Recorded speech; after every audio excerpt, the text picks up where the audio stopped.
So what would help a rider or racer improve their racing more? A $10 carb gel or 10 gram plus on A-kit suspension?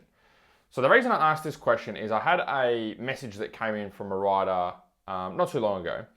And so the rider I just got some notes here. So the rider was saying like that he gets headaches, gets really fatigued towards the end of rides, end of races, and doesn't know why, can't figure it out. So obviously there's heaps of options there or solutions to try and discover what is actually causing the problem.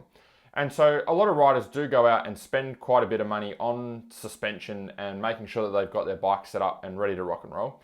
And it takes a lot of money to be able to do that. Sometimes the suspension costs nearly as much as what the bike costs. And so if your goal is to be able to improve your riding and racing, the amount of money you spend on your bike doesn't matter. That doesn't dictate whether you actually improve with your racing or not. The thing that dictates whether you improve with your racing is whether you're working on the thing that is holding you back the most.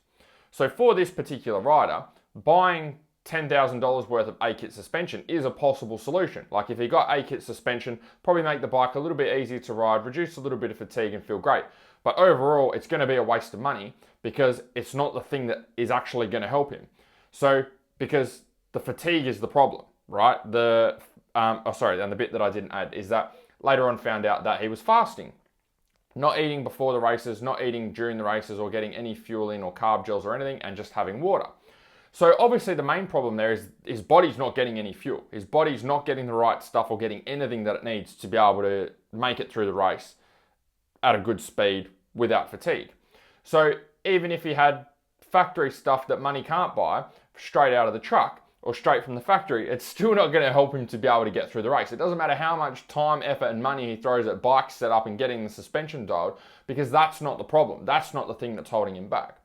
So for this particular rider, instead of looking at bike setup, although that's important, the thing that needs to be looked at is how he's fueling himself. That's where he's better off investing his time, his effort, money, energy, and research, because that's the thing that's holding him back. That's the thing that's got to be fixed to get his racing to the next level. So, like what's actually happening for this rider that's fasting? There's a couple of things. So first thing is that he's not doing any carb loading. So carbs are your primary fuel source for your riding and racing. So what happens is we consume carbohydrates and they get used in the form of glucose, which is in our blood, which is energy that our body is able to use. Our body also stores those carbs as glycogen in our muscle. So what happens is when we're not using all of that energy that's going in, it gets stored in our muscle as like a fuel tank. And then when we need that energy, it can pull it out of the fuel tank and allow our body to be able to use it while we're riding and racing. So for this particular rider, if he's fasting, means he's probably got no carbs in his system. And what that means is he's got no fuel tank. Okay, so he's starting off at pretty much zero and then running himself into the ground, just running on bare fumes. So first thing he needs to do is have some sort of carb strategy so he can get in some good quality source of complex carbs the night before and 4 hours before. Sweet potatoes, brown rice, quinoa, good start. Add that in with his normal food or add that in with some protein or some fats. And then the other thing is having some carbs directly before the race in the form of simple carbs. So it could be like a carb gel or having a bottle of Powerade half an hour before the race. That's going to make sure that his carbohydrate stores are topped up to the max and his fuel tank's at 100%.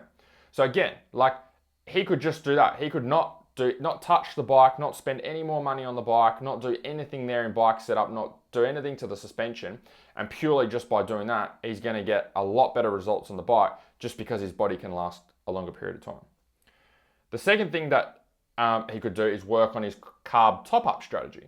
So once you've got your carbs at 100% before the race, you're then going to deplete them as you keep riding and as you keep racing. So you need a strategy to top them up and make sure that we get that tank back to 100% or as close to 100% as we can.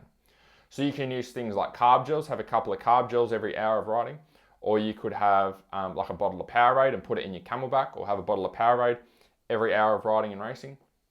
Again, simply by just doing the carb gels, like literally by spending $10 on a carb gel or spending $10 on getting some Powerades, that's going to get him infinitely better results out on the bike than spending literally 10 grand on A-kit suspension. Because again, That's not the problem. The suspension is not the problem. That's not the thing that needs the help or the investment or the time or the learning or the energy. The thing that needs the help is his body. His body is not making it through the races. The bike is fine. It's the body which needs the help. And the third thing is then that's also going to cause him to be dehydrated. So carbohydrates help your body to be able to hold water and keep you hydrated. So even though this particular rider was getting water in through the races, he had no carbs and nothing in his body anyway. So the water, there's no sponge in his body. The carbs are like a sponge in your body which help to absorb the water and hold onto it. So if he's just putting in water, and he's got nothing in his body, it's not really doing anything. It's just flushing everything out. Potentially even making things worse if it's just flushing out a whole heap of nutrients that we should have and need to keep in our body. So how to stop that, again, is using the first two things I talked about, which is having a good quality carb strategy before the race to fuel your tank, and then a good top-up strategy during the race to make sure that it's topped up. So overall, it's just the whole point of this video is that the thing that is holding you back the most is the thing that needs to be worked on to improve your racing. If you just want to have a nice looking bike or you like spending money on your bike, that's great. But if your goal is to perform better on the bike and to improve with your racing and to actually get better, then you need to put your time, your effort, your money into that thing that is holding you back the most. And bike setup's important, but you've also got to make sure that the rider is up to the task as well. So if you'd like some help with this stuff, you can apply for my Faster Laps program below. Otherwise, hopefully you enjoyed this video.